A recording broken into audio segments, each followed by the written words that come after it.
Всем привет! С вами Финт Про, и сегодня мы с вами поговорим о футболистах, о которых вы, так же как и я, возможно, слишком рано забыли. В футболе есть игроки, которых невозможно забыть. Месси, Роналдо, Рональдиньо, Зидан, Роналдо Зубастик. Но есть и другая категория футболистов. Игроки, про которых ты думал, что вот он следующий великий игрок. Они обладали техникой, скоростью, футбольным интеллектом. Все у них было для того, чтобы стать просто величайшими. И в этот момент казалось, что этого игрока ждет карьера просто величайшего футболиста его времени. Но здесь идет что-то не так. Психологические травмы, физические травмы, проблемы в коллективе, проблемы в команде. Да даже если мы возьмем с вами жестокость в футболе. И сегодня мы с вами вспомним 5 гениальных футболистов, о которых мы с вами слишком рано забыли. Поехали! Но один из них просто был готов буквально уничтожать своих соперников. Если говорить о футболистах, которые могли стать настоящими суперзвездами мирового масштаба, невозможно не начать с Адриано.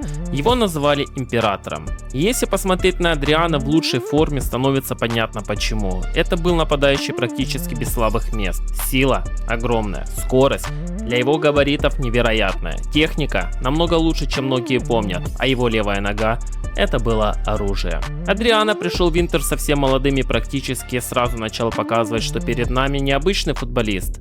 Один из первых символических моментов произошел на Сантьяго Бернабеу. Молодой бразилец исполняет штрафной и отправляет мяч в ворота Реал Мадрид. Именно такие моменты создают репутацию игрока.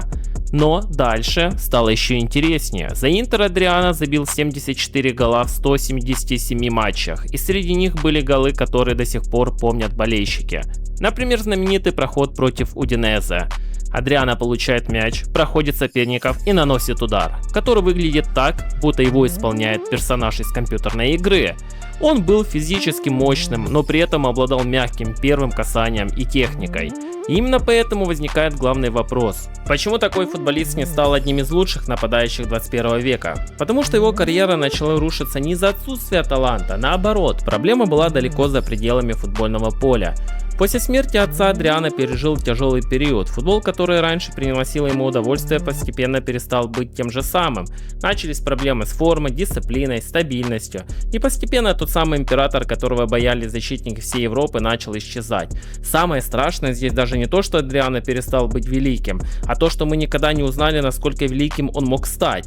Потому что его потенциал был огромным. Возможно, если бы обстоятельства сложились иначе, сегодня мы бы говорили о Адриано в одном ряду с лучшими нападающими своей эпохи. Но вместо этого мы говорим: а помнишь, каким он был? И это, пожалуй, одна из самых печальных фраз в футболе.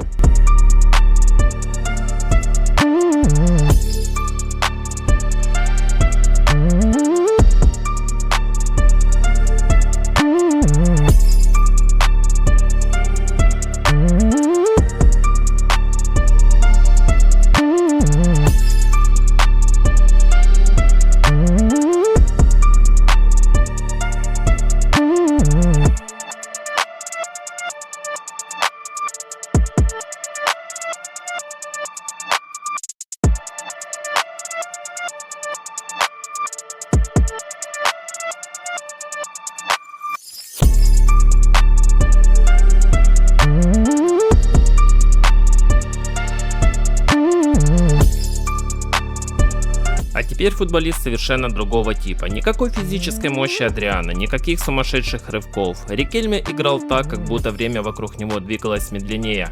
Хуан Рамон Рикельме — классическая десятка. Игрок, который мог получить мяч в центре поля и за несколько секунд изменить всю атаку. Он вырос в Бока Хуниорс и очень быстро стал символом аргентинского футбола. В 1997 году Рикельме вместе с Аргентиной выиграл молодежный чемпионат мира. И уже тогда было понятно, перед нами особенный игрок. Но затем произошел интересный поворот. Барселона. Казалось бы, идеальный трансфер. Один из лучших молодых плеймейкеров мира переходит в один из величайших клубов Европы. Но Барселона Рикельме не стал тем футболистом, которого все ожидали увидеть. Его футбольный стиль просто не идеально совпал с требованиями команды, и тогда появился Вильяреал. И вот там Рикельме раскрылся по-настоящему. Он стал мозгом команды. Передачи, штрафные, контроль темпа, невероятное понимание пространства. В сезоне 2005-06 Вильяреал дошел до полуфинала Лиги Чемпионов, и Рикельме был одним из главных символов той команды. Но проблема Рикельме была в другом. Он был игроком старой школы, той самой десяткой, вокруг которой должна была строиться команда, а футбол постепенно менялся. От классической десятки требовались все больше работы без мяча, прессинга, интенсивности, универсальности, а Рикельме хотел играть в футбол по-своему. И именно поэтому сегодня его имя знает далеко не так хорошо, как имена Месси, Хави или Иньесты, хотя по футбольному таланту он был совершенно другого уровня. Рикельме один из лучших примеров того, как футбольная эпоха может просто перестать подходить определенному гению. Он не стал хуже, просто футбол стал другим, и возможно именно поэтому сегодня мы вспоминаем его реже, чем должны.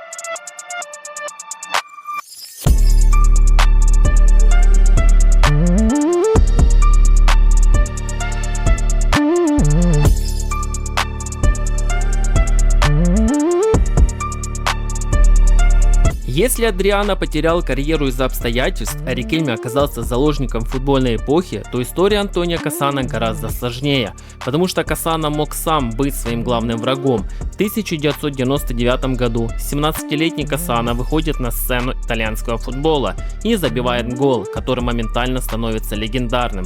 После этого его называют одним из главных талантов Италии. Рома, Франческо Тотти и Кассано. Представьте, насколько безумно талантливой была бы эта связка. За Рома Кассано забил 52 гола в 161 матче. Итальянцы видели в нем будущую суперзвезду, а затем Реал Мадрид. Вот здесь начинается совсем другая история. Кассано переходит в Мадрид, где от него ждут очень многого, но вместо футбольной сказки получается конфликт. Проблемы с дисциплиной, конфликты, непостоянство. И всего через год его период в Реал Мадрид практически заканчивается. Хотя парадокс в том, что даже после этого Кассано продолжал показывать невероятный футбол. Самдория, Милан и даже сборная Италии.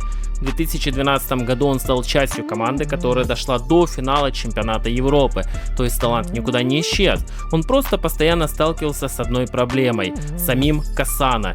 Именно поэтому его история настолько интересна, потому что здесь невозможно сказать, ему не повезло, нет. Иногда ему не везло, иногда ему мешали тренеры, иногда клубы, но иногда главной причиной был он сам. И это делает его одним из самых больших историй о нереализованном таланте в футболе. Кассано мог стать легендой итальянского футбола, но сегодня его гораздо чаще вспоминают как безумно талантливого футболиста, который мог добиться гораздо большего.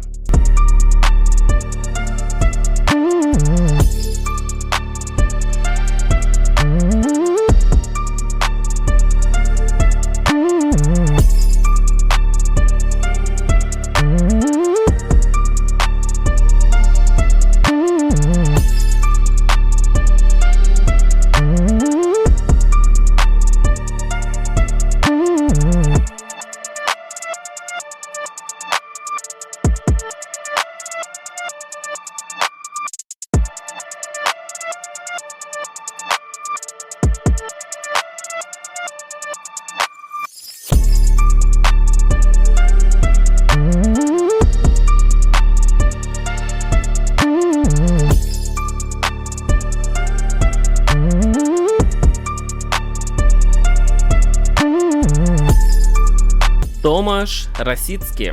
И если ты видел его в лучшие годы, то прекрасно понимаешь, почему его называли маленьким Моцартом. Потому что Росицкий не просто играл в футбол, он создавал музыку.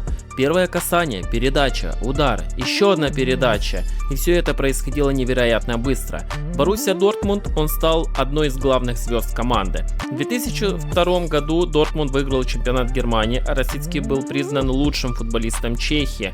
После этого появляется Арсенал. Арсен Венгер видит в нем идеального полузащитника для своей команды. И в лучшие моменты Росицкий действительно выглядел фантастически.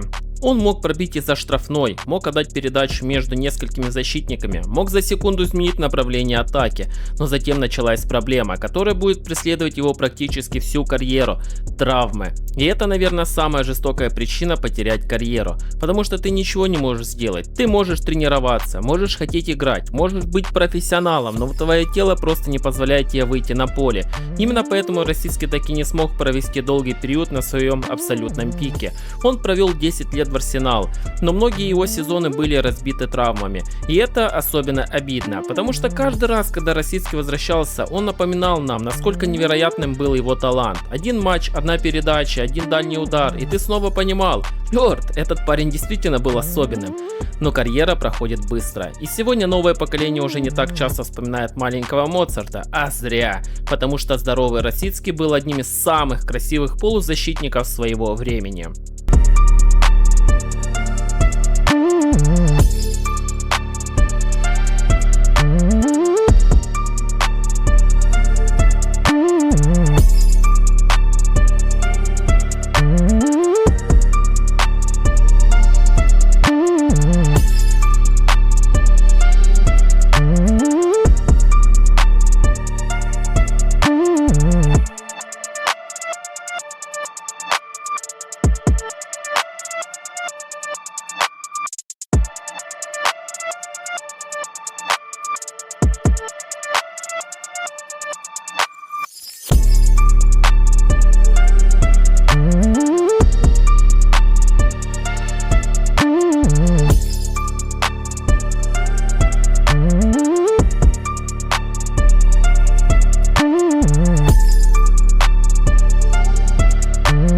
И последний герой нашего сегодняшнего списка — Хатем Бен Арфа. Если ты когда-нибудь смотрел его в лучшие годы, то знаешь, этот человек мог делать с мячом абсолютно нереальные вещи. Бен Арфа вырос в системе Лиона и очень быстро получил репутацию невероятного технического таланта. Он мог пройти одного защитника, второго, третьего, а потом просто пробить дальний угол.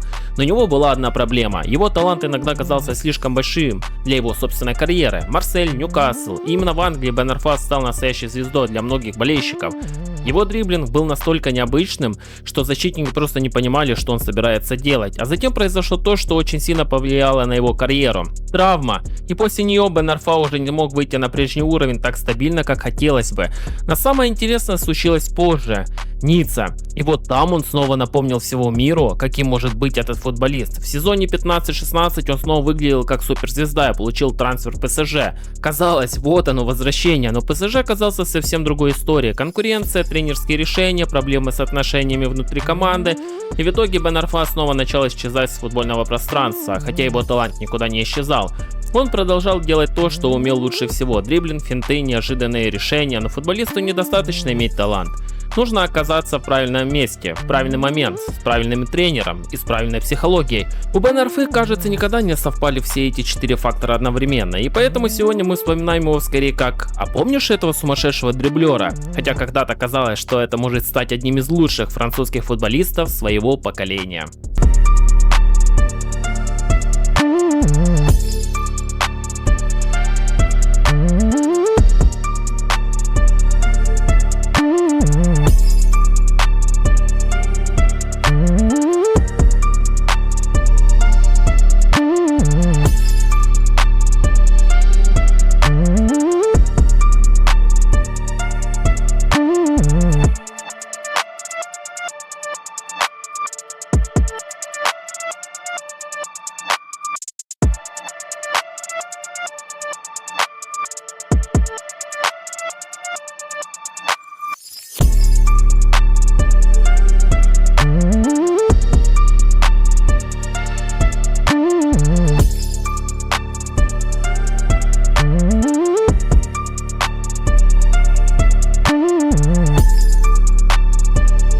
И вот что объединяет всех этих 5 футболистов. Они не были плохими футболистами, наоборот. Каждый из них в определенный момент своей футбольной карьеры выглядел просто как суперзвезда. Но футбол — это не только талант. Можно иметь невероятную технику, можно обладать фантастическим ударом, можно видеть лучше всех футбольное поле. Но на вершине могут остаться только те, которые могут удержаться там быть годами. Адриано не смог, Рикельме оказался футболистом другой эпохи, Кассана часто сам мешал себе, Росицкий очень часто останавливался сам из-за травм, а Бен Арфа так и не смог найти для себя идеальный комфорт для открытия своего потенциала. И поэтому я хочу задать вопрос: кто из них мог вообще добиться гораздо большего? Для меня лично это Адриано, 100%, потому что этот игрок в своем прайме, он выглядел просто нереально. Ну а кто-то может сказать, что в свои года Рикельме выглядел просто невероятно со своим талантом. Поэтому напишите вы свое мнение в комментариях под этим видео, кого мы могли с вами забыть, потому что таких историй вообще в футбольном мире достаточно много. Если действительно будут крутые интересные варианты, мы сможем с вами сделать еще и второе видео, где мы вспомним с вами футбольных гениев футбола,